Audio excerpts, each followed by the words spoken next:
नमस्कार मित्रों, बीए द्वितीय वर्ष तृतीयायन प्रश्न पत्र 6 प्रयोजनमूलक हिंदी के अंतर्गत आज हम नए मुद्दे की चर्चा हम करेंगे। देवनागरी लिपि का संक्षिप्त परिचय, देवनागरी लिपि की वैज्ञानिकता, देवनागरी लिपि के गुण आदि मुद्दों के आधार पर देवनागरी लिपि का संक्षिप्त परिचय देखा जाएगा। साथ ही साथ इन मुद्दों में रोमन लिपि के साथ देवनागरी लिपि किस तरह से वैज्ञानिकता से परिपूर्ण है, इसकी भी चर्चा आज हम करेंगे। देखिए, देवनागरी एक लिपि है जिसमें अनेक भारतीय भाषाएं तथा कुछ विदेशी भाषाएं लिखी जाती है। संस्कृत, पाली, हिंदी, मराठी, कोंकणी, सिंधी, कश्मीरी, नेपाली, गढ़वाली, बोडो, अंगिका, मगही, भोजपुरी, मैथिली, संथाली आदि भाषाएं देवनागरी लिपि में लिखी जा रही है। इसके अतिरिक्त कुछ स्थितियों में गुजराती, पंजाबी, मणिपुरी,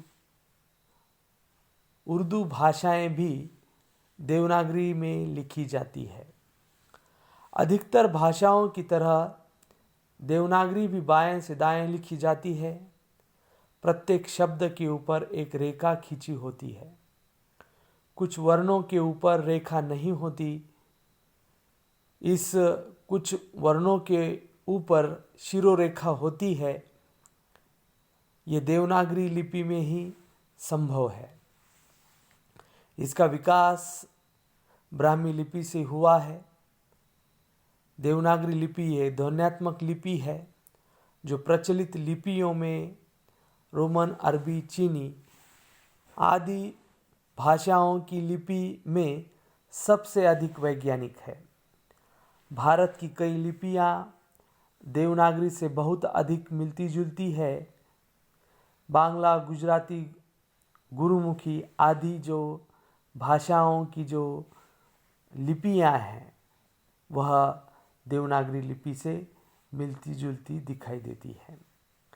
भारतीय भाषाओं के किसी भी शब्द या ध्वनि को देवनागरी लिपि में ज्यों की त्यों लिखा जा सकता है और फिर लिखे पाठ को लगभग हूबहू उच्चारण किया जा सकता है, जो कि रोमन लिपि में यह स्थिति दिखाई नहीं देती।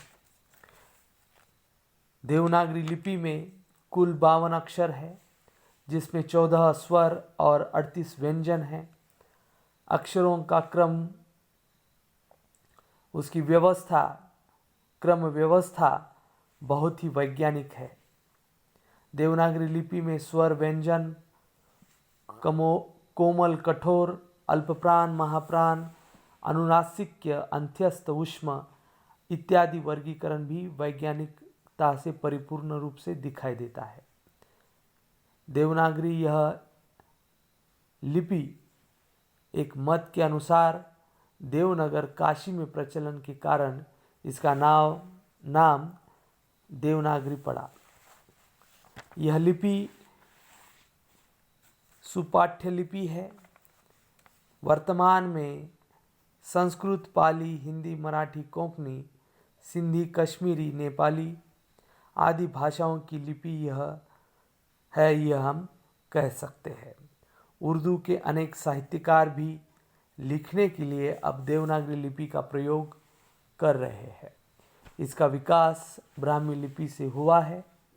यह एक ध्वन्यात्मक लिपि है जो प्रचलित लिपियों रोमन, अरबी, चीनी आदि से सबसे वैज्ञानिकता से परिपूर्ण है। अक्षरों की क्रम व्यवस्था भी परिपूर्ण रूप से है। इस लिपि में विश्व की समस्त भाषाओं की ध्वनियों को व्यक्त करने की क्षमता है। यह एक ऐसी लिपि है जिसमें संसार की किसी भी भाषा को रूपांतरित किया जा सकता है। देवनागरी लेखन की दृष्टि से सरल, सौंदर्य की दृष्टि से सुंदर और वाचन की दृष्टि से सुपाठ्य है। देवनागरी लिपि में बहुत से गुण दिखाई देते हैं। उनमें से एक ध्वनि एक सांकेतिक चिन्ह है, एक सांकेतिक चिन्ह के लिए एक ध्वनि है। इस प्रकार से उसकी जो प्रक्रिया है, वो उसका वर्गीकरण है, वो हम देख सकते हैं। स्वर और व्यंजन में तर्क संगत एवं वैज्ञानिक क्रम विन्यास दिखाई देता है। साथ ही साथ उच्चारण और लेखन में एकरूपता है। उच्चारण में स्पष्टता है, कहीं कोई संदेह दिखाई नहीं देता। जिस प्रकार से उच्चारण है, उसी प्रकार से ही देवनागरी लिपि का लेखन किया जा सकता है। लेखन और मुद्रण में एकरूपता है। यह एकरूपता अन्य किसी लिपि में दिखाई नहीं देती। देवनागरी लिपि सर्वाधिक ध्वनि चिन्हों को व्यक्त करती है। लिपि चिन्हों के नाम और ध्वनि में कोई अंतर इसमें दिखाई नहीं देता। मात्राओं का प्रयोग होता है। अर्धाक्षर के रूप में सुगमता भी देखी जा सकती है। इसीलिए देवनागरी यह परिपूर्ण रूप से दिखाई देती है। साथ ही साथ मित्रों, इस लिपि में हम कई मुद्दों के आधार पर यह देख सकते हैं कि कई महानुभावों के विचार भी हम इस संदर्भ में देख सकते हैं। आचार्य विनोबा भावे जी कह रहे हैं कि हिंदुस्तान की एकता के लिए हिंदी भाषा जितना काम देगी, उससे अधिक काम देवनागरी लिपि दे सकती है। सर विलियम जॉनसन जी कहते हैं, देवनागरी किसी भी लिपि की तुलना में अधिक वैज्ञानिक एवं सुव्यवस्थित है।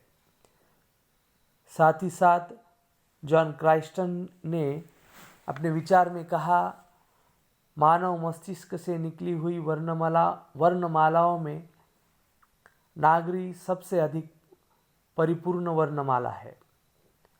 उर्दू के प्रसिद्ध लेखक खुशवंत सिंह देवनागरी लिपि के संदर्भ में कहते हैं, उर्दू लिखने के लिए देवनागरी अपनाने से उर्दू उत्कर्ष को प्राप्त होगी।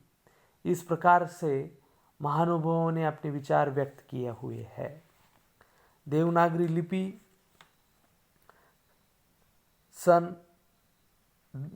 लिपि के संदर्भ में कई मुद्दों के आधार पर इसकी गुणों की चर्चा की जा सकती है। साथ ही साथ 2001 की जनगणना के अनुसार लगभग 25 करोड़ भारतीय हिंदी का उपयोग मातृभाषा के रूप में करते हैं, जबकि लगभग 42 करोड़ लोग इसकी 50 से अधिक बोलियों में से एक इस्तेमाल करते हैं। सन 1998 के पूर्व मातृभाषियों की संख्या की दृष्टि से विश्व में सर्वाधिक बोली जाने वाली भाषाओं में के जो आंकड़े मिलते हैं, उनमें हिंदी को तीसरा स्थान दिया गया है। इस प्रकार से हिंदी भाषा की सुगमता देवनागरी लिपि से परिपूर्ण है। देवनागरी लिपि की वैज्ञानिकता अपने आप में दिखाई देती है। देवनागरी लिपि कई स्तरों पर इसकी सुगमता, कई मुद्दों के आधार पर भी हम इसकी चर्चा आए हुए तासिका में करेंगे। इस प्रकार से आए दिनों में किस प्रकार से इसके गुण भी है और कुछ हद तक दोषों की भी चर्चा देवनागरी लिपि के अंतर्गत की हुई है। इस प्रश्न पत्र के अंतर्गत प्रयोजन मूलक हिंदी, यह प्रश्न पत्र का नाम है।